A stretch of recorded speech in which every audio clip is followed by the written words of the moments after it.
Atreides!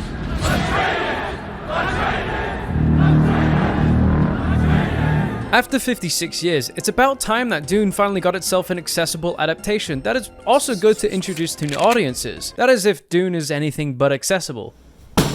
Yet, every franchise has a black sheep. Star Fox Adventures, Banjo-Kazooie Nuts and Bolts, Metal Gear Stranding, GTA The Sopranos, Double Action Gabagoobaloo. But who would have thought that a beloved series that your dad won't shut up about harbored its own black sheep in the flock of installments? Two, actually. The movie Dune, 1984. Oh my god, it's just like 1984. And the video game Frank Herbert's Dune, 2001. God, I'm so British. Dune. Move over Game of Thrones by Telltale as the worst video game adaptation of a series. Frank Herbert's Dune is here to take your throne. I'm so happy to have been blessed by Cryo Interactive. The day their shipment deployed a bountiful amount of copies, giving plenty of opportunity for this game. I remember playing this game when I was a wee child, and wee old me was too right to find this to be a boring ass game. This game is so obscure that the developers, Widescreen Games, have an ambiguous history tailing zero articles behind them. The only evidence I can find is that they worked on the console part for Witcher 1. It's me. Which they also fucked up on. Worst of all, they're French. I wonder if they also worked on the Cyberpunk part. Widescreen Games, more like CRT Games. If you don't know what Dune is, you had no father, but you are also very good at hiding from ubiquitous marketing. That's it, that's the take. Adapted from the 1965 book, Dune, in summary, is sand planet, Arrakis, no water, there's some crazy sand meth on the planet which is a valuable resource, the inhabitants of Arrakis have blue eyes because of sand meth tolerance, the people there drink their own filtered sweat, piss and cum to survive lack of water, and from what I hear, a fuck ton of politics. I wouldn't know, I can't read. There is also a gargantuan worm whose worst neighbor is... you. Dune. People of Arrakis, do not fret. The Harkonnens will not continue their reign of insulism. Their bulbous figures are no match for our narrow hallways and building interiors. For we are inspired by the British city, Brighton. They have harvested our resources for too long. But no more they will, as I need my fix and I've just ran out of sand meth. Good God, please, I need some sand meth. Group of @signs. My name is Paul Dune. And this is Dune. Ah yes, Frank Herbert's Dune with a C. That must be a pseudonym. The intro introduces us with exposition with about the same quality as the "You Tried" star. To fully appreciate the inevitable unfolding of events, one must begin by placing the events in time. The year is 10,191, 57th year of Emperor Shaddam IV's rule. To be precise, location, the day of peril. We are on Arrakis.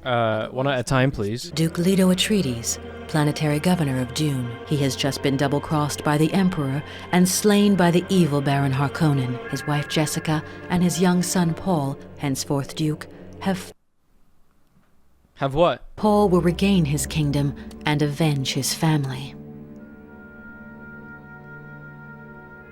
Mother, don't untie your distiller. It will recycle your body's own water much more effectively. Oh damn, they even hired the text-to-speech bot I used in the intro to voice Paul in this. Can you smell something strange? That's one of the sandworms. Oh god, look at Paul's face. What is that? What the fuck is that? What is that, Private Pile? How did it get here? Sir, I took it from... Asset store. Sir! I'm going to look for the thumper. It'll put the worm off our scent. Mother, I'm going to find the thumper. Wait here. Okay, just thrown straight in? I'm assuming we've just crashed this flying cicada copter and now we have to, like, hide or something. Ah, the Thumper. Clear ripoff from the Marhammers from Mass Effect's Krogan Planet to Chunka. This is the moment in Dune where you walk through the desert. You know, the barren wasteland where there's no safety from the worms, so you have to walk without rhythm, so your steps sound like the sand. Mother, your steps are too even. You'll give us away. What do you mean? We're both sprinting. This game starts strong, placing you with the Thumper, building suspense when suddenly... Ah, the Sandworm, a clear rip-off Mass Effect's Threshamar from the Krogan planet Tachanka. I remember this from when I was younger. You had to run away. Oh, now I'm slowing down. Paul, hurry up, come on, quickly, the worm's closing in. Okay, we'll just try again. Go, Paul, go, quickly, Oh, it just needs a little elbow grease is all. Go, Paul, go, quickly, Paul. Left, right, left. Oh, surely this way. This way we can... Nope. Okay. Go. We're nearly there. Come on, Paul. Paul, put some legwork into it. And defeated. First try.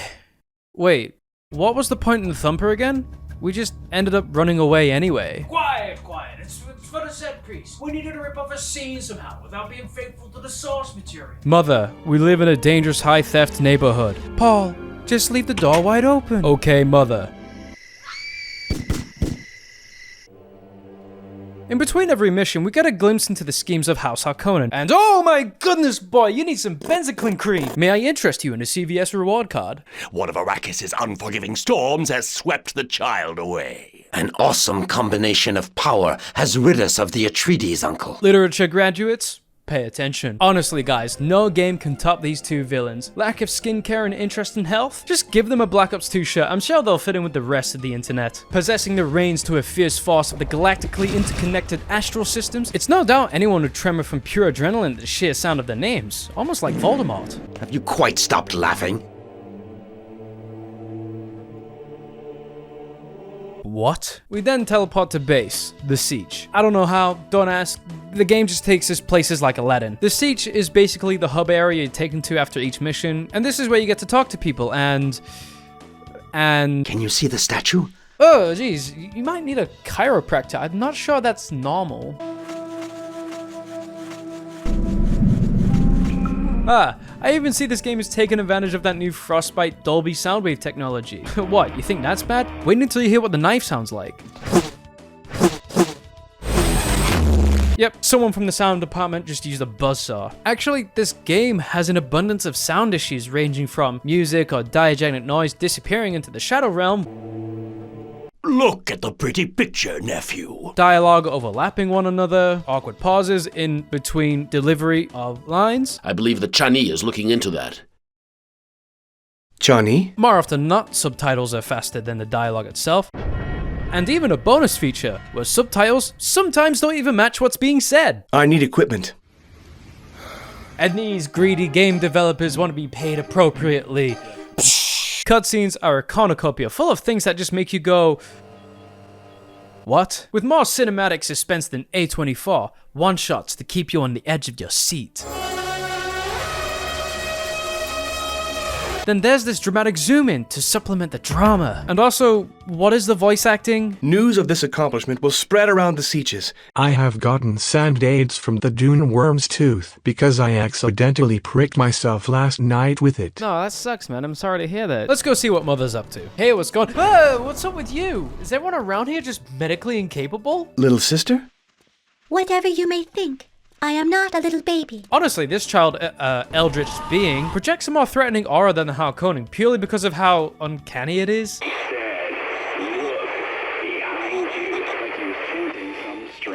I am not a little baby. I mean, even at one point later in the game, this little shit just straight up throws a splash potion of sand-aid poison at you, then holds the cure above your head. Just a little trolling to test your might. Give it to me now. What? Give me my health back. Now I know why the Fremen call you the obscenity. Are you sure you're human after all? Oh my, wait, come back. After every mission, you're supposed to go talk to the people Stilgar refers you to, and usually you get a new item or a weapon as a result. You know, basic progression. You've never used an SOS jammer before. No. No. Cryo Interactive and Widescreen have hired the most profound writers in the highest of literacy to create the most immersive story of Frank Herbert's Dune. Here, we're about to engage in some heartfelt dialogue. The NPC in question has more detail than the player. Are you aware that you must never fire a laser at a shield that has a Holtzman effect? Unless your idea of a final farewell on this earth is an atomic explosion in your face.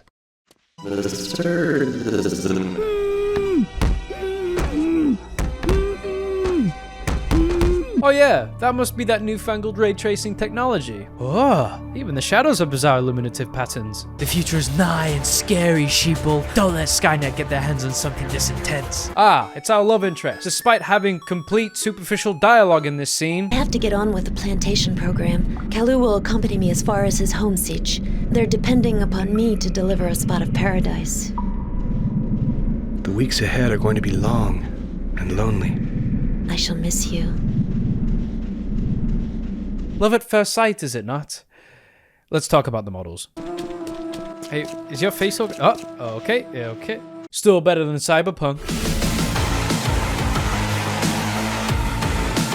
The clothing is pretty cool, I guess. It's nice to see some Rick Owens representation, staying true to the canon of recycling their urine. Yet the faces are...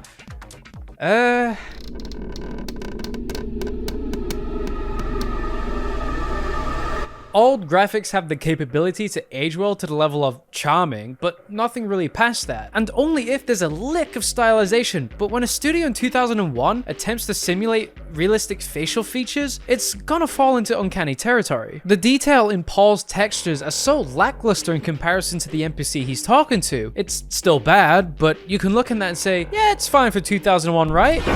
Never mind, back up, backspace. But to be fair, to give widescreen some credit, I do not remember the last time I saw a 40-year-old looking child. To be fair, actually, I watched JoJo. State of overheating. Thirdly, let me guess. Escape from the harvester before it is taken away by the carriole. Whoa, Paul, what's with all that sass? More of that, Paul. I'm not gonna ban you, but I will kick you from the lobby for about 5 hours, okay? Less of that. The Atreides are brilliant strategists, but naive on other matters. My father had the worst stank-ass breath imaginable. It literally killed so many around him. You're as good a judge of character as your father was.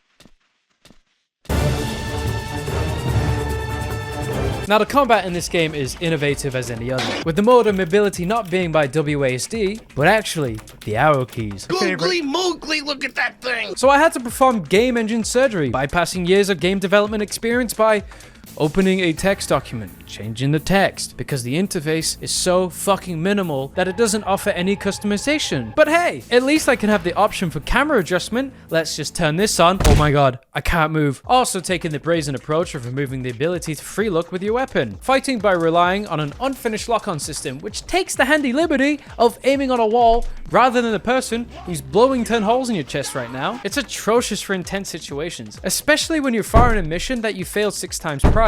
Did I mention, actually, there's no checkpoints in this game. Whoa. If you fail, you start from the beginning. Okay. I know Ride to Hell is deemed as the worst game ever. Epic fail! But surely it had a checkpoint, right? Ah! The camera goes all over the place when you want to lock onto someone. It's unpredictable. Another feature of this game, Paul likes to stick to walls during firefights to make you get hit more, giving that extra challenge to the player. Combat scenarios are all trial and error, and are near impossible to beat without stealthing because ammo is heavily limited, and enemies take around 3+ shots before dying. And once you run out of ammo, sure, you can melee the Harkonnen lackeys, if you didn't stop every time you took a swing. Stop moving! He's backing up, he's fast. Paul, just Paul, you have legs, use them! Hey! If fighting isn't your style, you can take the subtle approach of stealth. And throw that shit in the garbage because we don't do that here. Train with me, boss. Thank you, boss. oh shit! For a game that wants to be Metal Gear, it forgets the basic features such as crouching, going prone, and instead implements situation mechanics that don't have a situation for it at all. Except for one part. So for this part here, you can't crouch. So what you're supposed to do is get up against this wall, lean left, and roll. There's no crouching animation, but you have to use a mechanic that you'll never think to use in your life because it's so redundant. Your turn, Kojima. Saying the combat and movement hasn't aged well implies that it was good for its time, but not even this shit was good for its time. Keep in mind, this game came out in 2001. You know what else came out in 2001? Halo 1, Metal Gear Solid 2, GTA 3, Silent Hill 2, Max Payne, 007 Agents Under Fire, Devil May Cry, Crash Bandicoot, Red Faction, FIFA 2002, NCAA Football 2002, NHL 2002, NFL 2K2, Madden, NFL 2002, and WWF SmackDown Just Bring It. From Miami, Florida, the People's Champion, The Rock. Oh god, they just look like cardboard cutouts. Listen, I've seen enough pyrocynical sponsor reads, okay? Where is the recoil? These guys are just non-reactive to the world around them. Like, we get it. Your sand meth is stolen, but don't give up, team! These are some of the most inconsistent animations I've seen in a game. Paul's running animation loops well on the legs, but his head snaps when it resets. His knife swing is expressive, yet the shooting is near enough pronounced to dead. Body language rarely matches the emotion of dialogue, and the lip sync has just enough stop-motion muscle spasms to make Phil Tippett curl up in a ball and jump cut his way out of existence. You know those scenes in video games and movies when the protagonist is behind enemy lines, an alarm goes off and they're suddenly being chased down, running away through a narrow corridor, dodging gunfire because the bad guys' aims suck, and it's just completely all intense and breathtaking?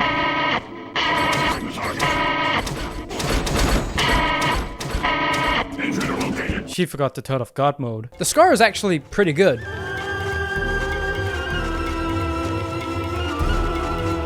The placement, however,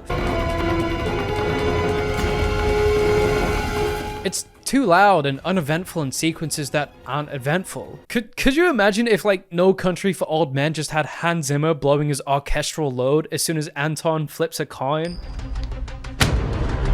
Hold it. And then when he lets go of the coin, the music just blares when the realization that he's safe and doesn't die for some reason, I guess. In the first mission of the game, you have to take down one of the spice harvesters. Okay, shouldn't be too hard. Alright, I've been shot. And, I'm pressing every button, though how do I heal? I love how the HUD is just as lazy as green bar, blue bar. It's not even explained what they are outside of the manual. I had to go into the physical manual to see how to heal. And it's no manual of the 2000s. It's a boring manual. Oh my god, it's in another language. Schmetterling, ja, Cola gekauft, oh Scheiße. And upon further inspection, the Dune manual actually offers parental advice if you're wanting to grow a child from the ground up, you know, the soil. We advise parents to be attentive while their children are playing video games. Breaking the law? Can we have this rechecked out, please? Rated T. For totally useless. Dune's more valuable resource, other than spice, is water. You use water to heal. Stealth kills with a knife steals water from the person you just killed. It's actually a slick concept considering the suits worn by the people of Arrakis recycles fluids. And if you kill someone, why not take the water supply while you're at it, since it's a valuable resource? That's if you actually stealth it. Despite the majority of enemies being in open spaces with no shot to, you know, be subtle. I'm going to sneak behind and fuck this bitch up. He did not hear. What is it? So I'm gonna get him as well. Bravo 6, going dark. I also need the Mauler pistol that you've modified. I have specifically designed it for tricky assignments behind enemy lines. It hardly makes a sound. Oh, cool, a silenced weapon. That would be handy if the Harkonnens weren't deaf anyway. AI is either too smart or too stupid. I ain't seen nothing. Oh, I've been spotted. Okay, I'm getting shot at, and up. What is it? What is it? What is it? What is it? Another feature of this game is dementia. Okay, and finally taking down this harvester was no easy feat. It only took 10 retries, of course. You gotta close its exhaust so it can overheat, then explode. But before that, for some reason, you alert its carriole to pick it up. Okay, that's elaborate, but two birds in one stone, I guess. I suppose the developers wanted a reason to make a race against time segment to make things intense. Common theme, of course. And one of the final things you gotta do is put in a code. These puzzles, or should I say puzzle because there's only one type, are bare bones, being this road blockade in the way of progression as memorization games, where the symbols have barely any distinctiveness between them. Hold on real quick, I gotta check the manual. Yeah. Okay. This just tells me nothing. Finally, after taking down the harvester, we are greeted by the... What the fuck? Cool guys don't look at explosions. We are then given more insight into Raban's plans, followed by more uncomfortable close-up shots. The spice and equipment losses are high. Are you sure your units are providing proper protection? I should have aimed for the legs. What a shame. Back at base, okay? We are warned that an unnamed planetologist is going to take over the work of Late Keynes, Dune Woman's father. These names might be familiar if you read the book. of which makes up for about 3 of the people watching this. This game is actually one of many immersive sims, giving you the ability to talk to anyone, and before departing on missions, you are given the choice of yes, no. All we're missing is the sarcastic feature. Ah yes, the famous Oblivion NPC interaction, before Oblivion even existed. I'll be crying if I look like that too, bro. That's fucked up what they be doing to y'all. Shit. Fuck it though, bro. It's your life. Bethesda, I want a word with your plagiarism management. If we allow the Emperor to find out about the Terra Firma plan... Yes, I know. It's our only option. If anything were to happen to you... Don't worry, I'm a professional. There's actually a mechanic given to you when you get trolled by that Lovecraftian horror, and it's where you're able to use the voice. That's in all caps, as the manual puts it. And to be honest, I kinda like it. The game is not forgiving, not through difficult intentions, but actually through awful design. However, this inclusion of the voice can help keep you alive and spare you from having to restart the entire mission again. When you're low on health, you can use Paul's voice to immobilize enemies for 5 seconds, giving you time to kill them for water. This is an AoE effect. It's a pretty neat lifeline, honestly. Too bad it doesn't make up for the whole game, though. Huh, kinda sounds like the zombie from Half-Life.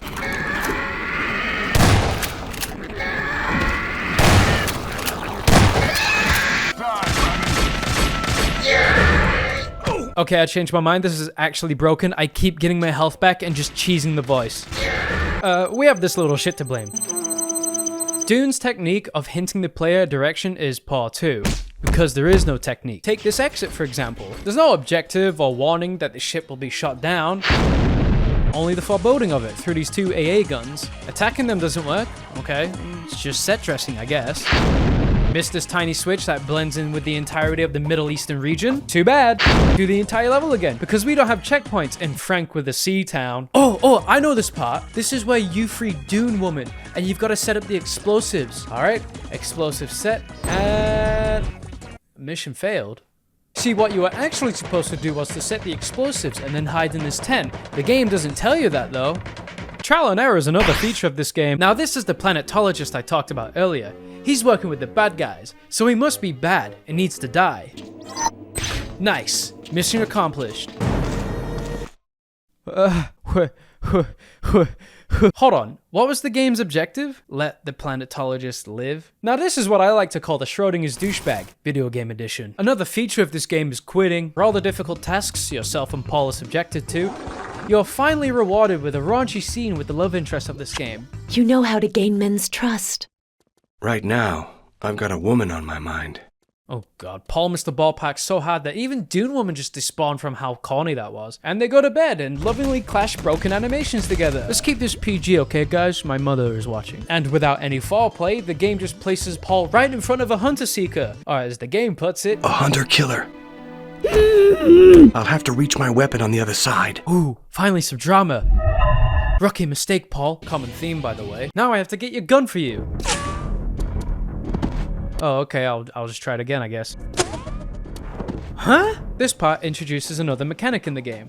An enemy that can actually hear. Google, show me this guy's balls, please. I love how when it kills you, there's no sound, so it just looks like Paul fails a backflip. The devs just completely fucking gave up on any subtlety, and the laser is the only tangible thing about it. What you're actually supposed to do is use the walk button, or else you are instantly killed. This is the only segment in the game where you have to use this mechanic, and it's no easy hill to summit either, as you can see from my attempts.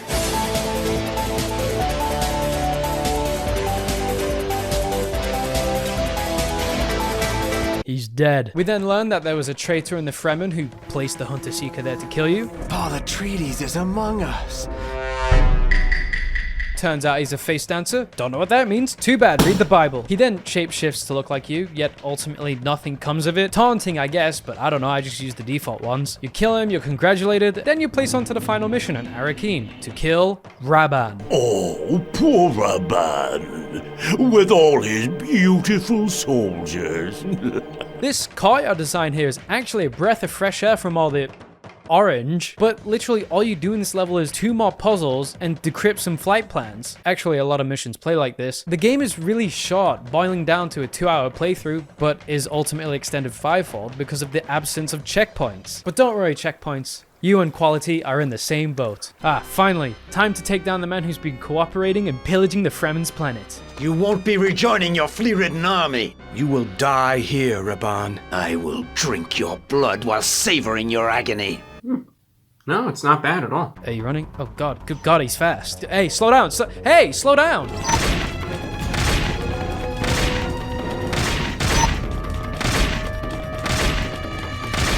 Look out, Destiny 2. Looks like you have some competition. Alright, I've been here for about 20 minutes. When does he die? Oh my god, it's the... Oh, he's dead. He's dying. Oh my goodness, I beat the game.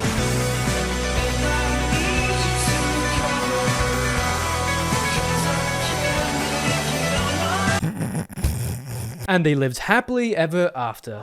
The end. Dune 2001 is a masterclass in how to make a bad game, and should be studied by developers everywhere. Also to make sure you spell your beloved source material right. Hold on a second. Didn't the manual say there were spice hallucinations? That wasn't in the game. -10 sandworms out of 10 didn't sniff some Dune blow.